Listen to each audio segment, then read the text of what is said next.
Salut l'équipe, j'espère que vous êtes en grande forme internationale, comme d'habitude.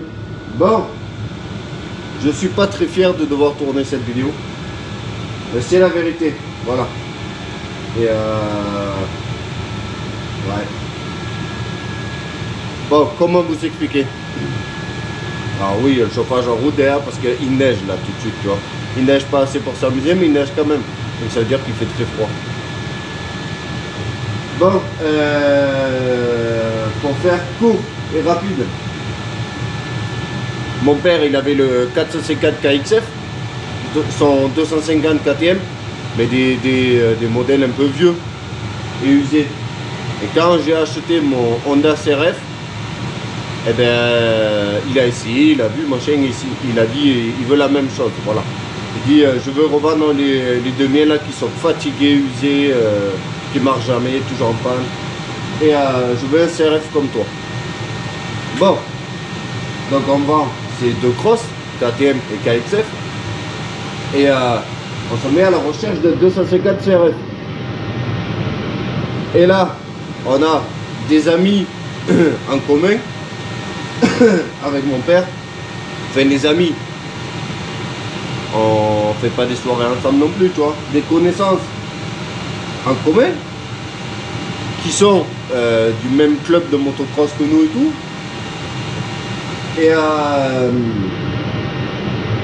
Et il m'envoie un message, il me dit ouais, ça t'intéresse pas, j'ai un 250 CRF à vendre. Je dis putain mais ça tombe bien, tu vois, c'est à côté, c'est à 20 km de chez moi, c'est des gens qu'on connaît, parfait. Donc je dis bon ben vas-y, on va le voir avec mon père et tout. On arrive là-bas, le mec il nous le démarre, premier coup de kick, donc on se dit ben bon ben, c'est bon. Et bon on discute et tout, et vu que c'est des gens qu'on connaît, tu vois, on se dit ben bon, et tout ça il a démarré au premier coup de kick, qu'est-ce que tu veux, on l'achète, tu vois. Parce qu'on pensait que c'était des copains, enfin voilà. Et là où je me sens responsable, c'est que c'était à moi de bien regarder, tu vois, en détail la machine. Et de ne pas y aller les yeux fermés non plus. Et c'est en le ramenant, enfin, c'est quelques jours après, en voulant l'essayer, qu'on commence à se rendre compte que il valait pas son prix, tu vois. Que finalement on est reparti sur un truc très moyen, tu vois. Et en fait ce qui se passe, c'est qu'il est genre impossible à démarrer. Quand il est chaud, tu peux avoir une chance de le démarrer, mais à froid c'est genre impossible. On est obligé de le démarrer en poussant. Parce que, de une déjà, ben, il n'a pas de compression. Donc tu peux même pas trouver le point, tu sais, le point de compression et le passer pour mettre un coup de kick parce qu'il y a moins de compression qu'un deux temps fatigué. Première chose. Deuxième chose, c'est qu'il y a un problème à l'embrayage parce que en fait quand tu lâches l'embrayage, même si tu le lâches tout doucement, ça part d'un coup. Comme si en fait tu prenais le levier, tu vois, comme ça, et que tu faisais ça, tac, que tu le lâchais, ben, sec. Donc du coup il part sec, tu vois. Pourtant avec les pièces qu'on a eues, il y a l'ancien embrayage. Donc ils ont changé l'embrayage, mais qu'est-ce qui s'est passé, j'en sais rien. Et plus je le regarde en détail, plus je fais des découvertes, tu vois, que je n'ai pas fait attention sur place. Alors, moi si je pouvais, je le revendrais, j'achèterais un beaucoup plus récent, beaucoup plus propre à mon père. Parce que je le vois, tu vois, il m'en veut pas. Et voilà, mais quand on roule et que le truc il lui met 1 heure pour démarrer, il faut le pousser et tout, ça le saoule. Voilà, ça le saoule, il est dégoûté. Et je le comprends parce que moi ça me casserait la tête aussi, tu vois, tu penses que tu vas aller rouler et tu passes un quart d'heure, 20 minutes à le pousser, machin. C'était pas le but. Et soi-disant, ils ont refait le piston et tout. Il me semble même qu'on a l'ancien piston. Donc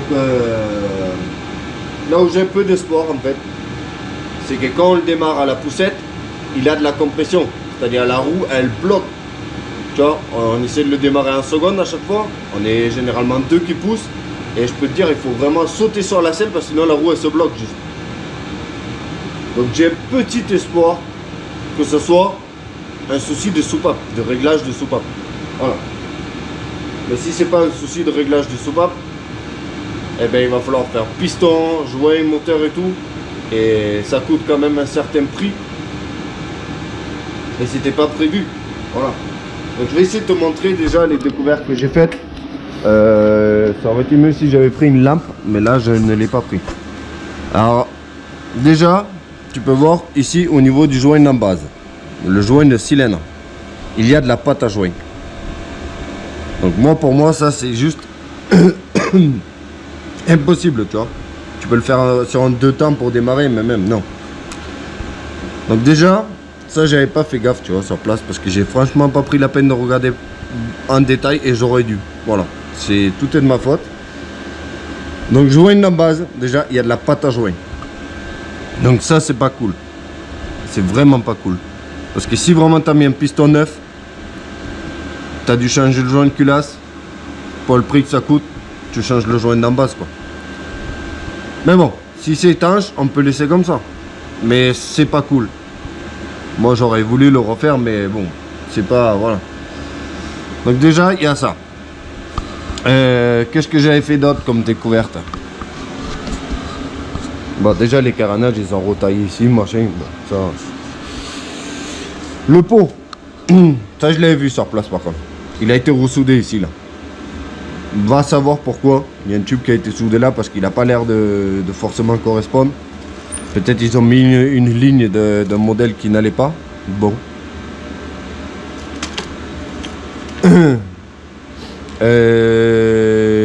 Après, bon, il y avait le frein arrière. Il y avait un câble pourri, ça je l'ai changé.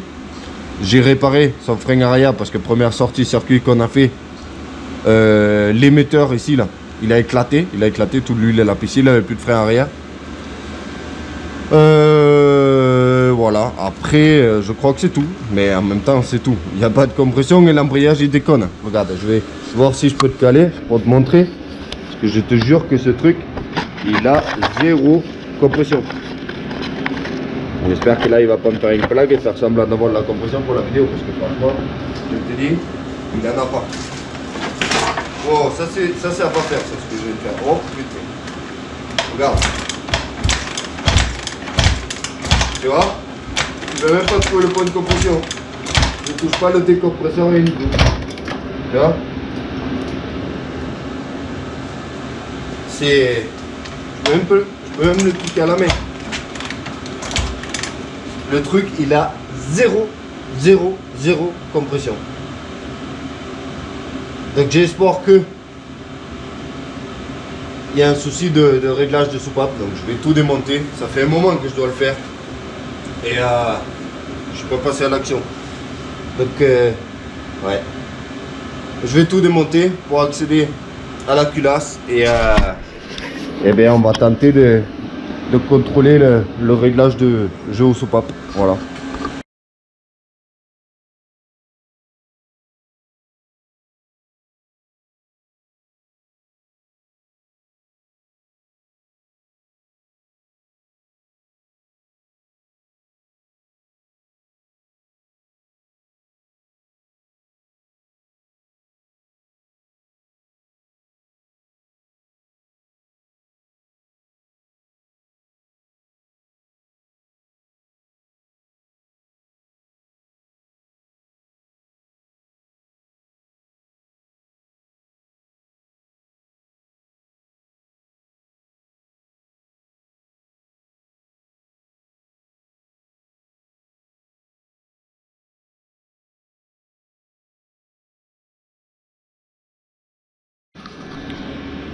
J'ai à se demander à qui c'est qui sert vraiment le plus le tableau.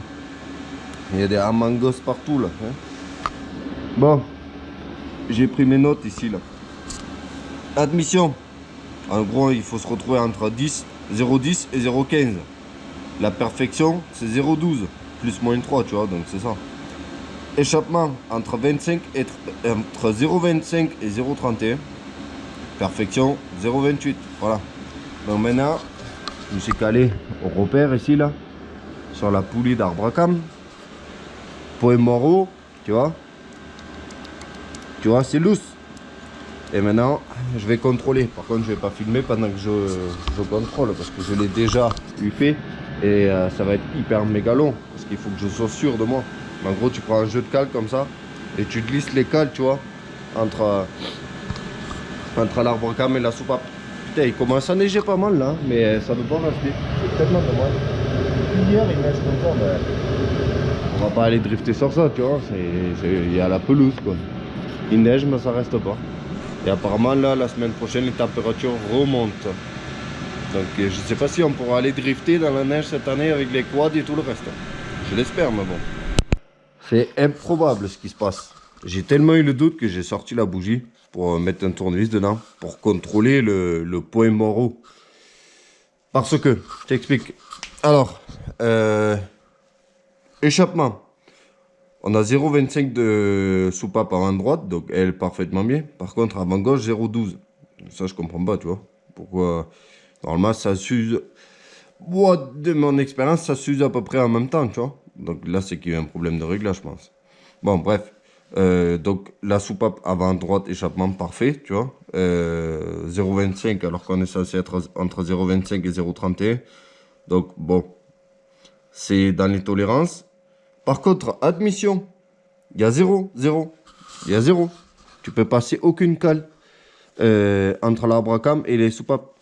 C'est pour ça que je te dis, j'ai même contrôlé le Poemoro et tout. Je me suis dit, attends, il y a un problème là. Mais de notre côté, ça paraît logique parce que il n'a pas de compression. Mais en même temps, si il n'y a pas de jeu, ça veut dire que quand les soupapes sont censées fermer, ils ne peuvent pas fermer. Ils restent entrouverts parce qu'il y a 0 jeu. J'avais tellement caché ma boîte de Chims là, de pastilles, pour pas qu'on y touche, que j'ai mis une demi-heure à la retrouver. Bon, bref, tu vois, c'est ça en fait. Les pastilles, là tu as la capsule qui vient au-dessus de la soupape. Ensuite tu as les pastilles, donc là on a les anciennes pastilles que je viens de changer. Et elles sont là, tu vois, les pastilles, elles sont là-dedans là, tu vois, tac et tac. Là, cachée là. Bah là elle est en dessous, tu vois. Parce que j'ai remis la cloche, regarde. C'est ça la cloche. Tu vois, tu veux mettre la cloche par-dessus.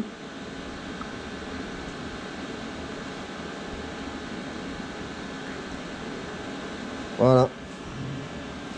Et bon, à l'échappement, vu que c'est un mono arbre à cam, t'as pas de cloche. Les pastilles sont juste là, visibles, tu vois.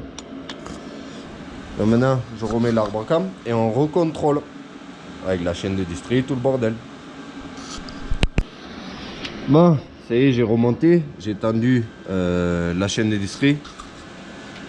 En fait, c'est tout simple là-dedans. Tu visses comme ça, là. Tu visses pour détendre. Et ça va se bloquer. En fait, il suffit d'à peine de le toucher, de le dévisser, clac, ça se détend. Mais sinon, en mettant le vis ici, là, ça se détend aussi. Bref. J'ai tout remonté. Et en fait, quand tu fais comme moi, là, tu regardes les chiffres qu'il y a dessus, tu contrôles avec un... comment c'est que ça s'appelle ça déjà, là? Oh putain. Un pied à coulisse, là. C'est pas ultra méga fiable. Ce qui est bien avec celui-là, c'est qu'il a les décimales, tu vois. Il a les 0,00. Donc c'est quand même fiable. Hein. Et bon, tu peux te louper un petit peu et devoir recommencer. Voilà. Je m'en doutais que peut-être il fallait que je recommence. Mais j'ai eu pas mal de chance. C'est pas parfait, mais ça va le faire. Alors ça, c'est les nouvelles valeurs qu'on a. Alors je te rappelle, admission, il faut qu'on soit entre 0,10 et 0,15. Regarde, admission, on a 0,10 côté gauche et 0,12 côté droit. Donc c'est la perfection, c'est 0,12, tu vois. Donc là, on est sur la limite 0,10 et là on est bien. Donc je vais laisser comme ça pour l'instant. Échappement. Alors, on avait, je me rappelle même plus, mais je crois qu'on avait 0,12 et 0,25. Donc là on est échappement. La perfection c'est 0,28. Donc on a 0,28 avant droit, ça c'est bon. Et avant gauche on a 0,25. Il faut qu'on soit entre 0,25 et 0,31. Donc pareil, on est pile sur la limite, tu vois. Ces deux là, ils sont vraiment sur le chiffre minimum. Mais bah, c'est vraiment histoire de voir si ça fait une quelconque différence en termes de compression. Bon l'équipe, j'ai pas encore fixé le réservoir en irène. J'ai d'ailleurs fait une autre remarque, c'est que le plastique ici là, tu sais les ailettes pour le radiateur, ben, il est absent de l'autre côté. Bon là s'il n'y a toujours pas de compression, ben, on est dans la merde. Voilà, j'ai réfixé encore les carénages ni rien, sans regarder ça. Je veux vraiment juste voir s'il y a une quelconque amélioration. Voilà.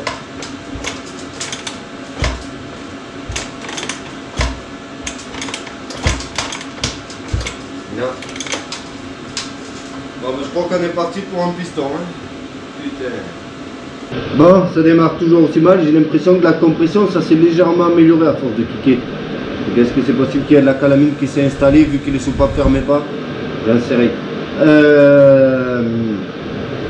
Bon, mon père il m'a appelé entre temps pour savoir si j'avançais parce que je l'ai prévenu quand même. Et j'ai dit ben j'avais fait le jeu aux soupapes mais il n'y a toujours pas de compression donc certainement il va falloir passer par piston et tout. Il m'a dit ouais attends j'ai commandé une nouvelle bougie voilà parce que lui il est de l'époque tu sais de la mobilette là où quand ça marche pas tu nettoies la bougie et ça repart. Donc il me fait ouais j'ai commandé une nouvelle bougie. J'ai dit mais ne la commande pas pour rien, enfin pas, tu l'auras pas pour rien, tu l'auras de passe tu vois mais si tu veux que je te donne une seule raison pour ne pas acheter un Honda CRF, ça serait ça serait la bougie. Parce qu'il n'y a qu'une seule référence de bougie, il n'y a pas d'alternative. Et la bougie elle coûte 56 €. Je te mens pas. 56 € la bougie. Voilà. Ah, tu vas me dire, ouais, mais si tu veux pas, si t'as pas d'argent, vous pas avec ça. C'est pas question de ça. C'est que normalement une bougie ça coûte entre 6, 10, 15 € tu vois. Là c'est vraiment juste sur ce CRF là. La bougie elle coûte voilà, plus de 50 €. Et il n'y a rien à faire, c'est comme ça. En gros c'est marqué NGKR et je crois que c'est un 8. Voilà. La référence c'est ça. Voilà, malgré que ce soit écrit en chinois, t'inquiète pas que la bougie elle coûte quand même 56 €. Moi japonais, j'en sais rien. Donc c'est ça la bougie qu'il faut dedans. Voilà.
Bon et bien l'équipe, ça va être la fin pour aujourd'hui.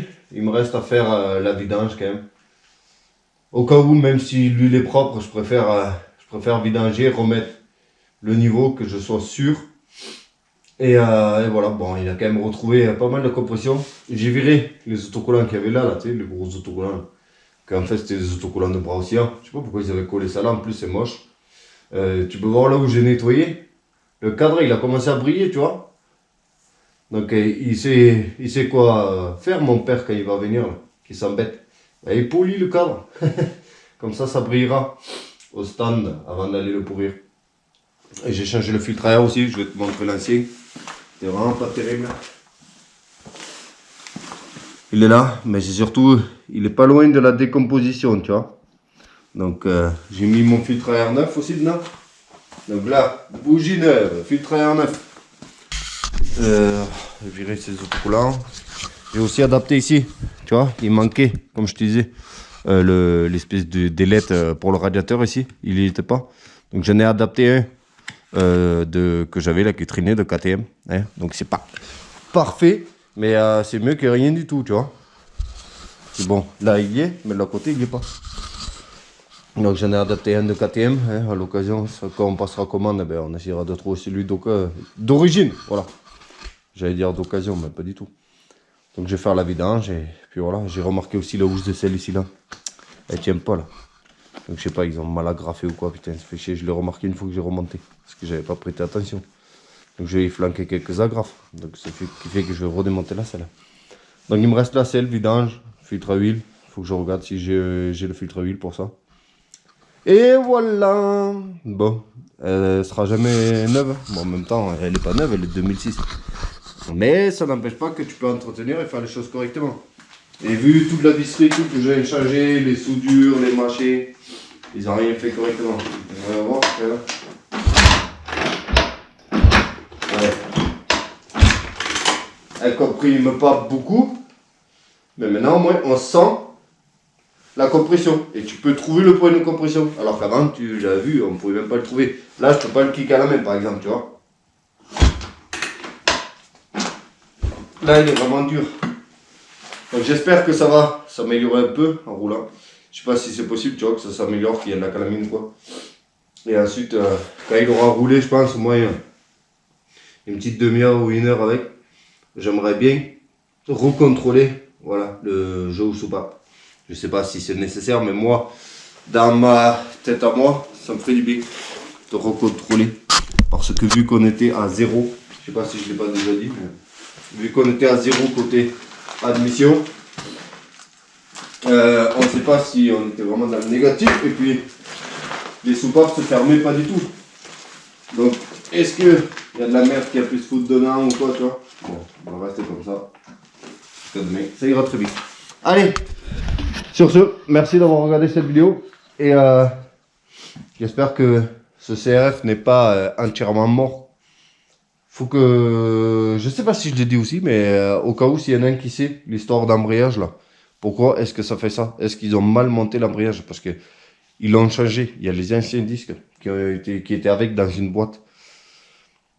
Et c'est vraiment bizarre cette histoire d'embrayage qui lâche d'un coup comme ça. Allez, merci à tous d'avoir regardé. Je vous dis à la prochaine. Portez-vous bien. N'oubliez pas de vous abonner. Qu'on a été en fait, c'est 50 000. Allez, salut, ciao.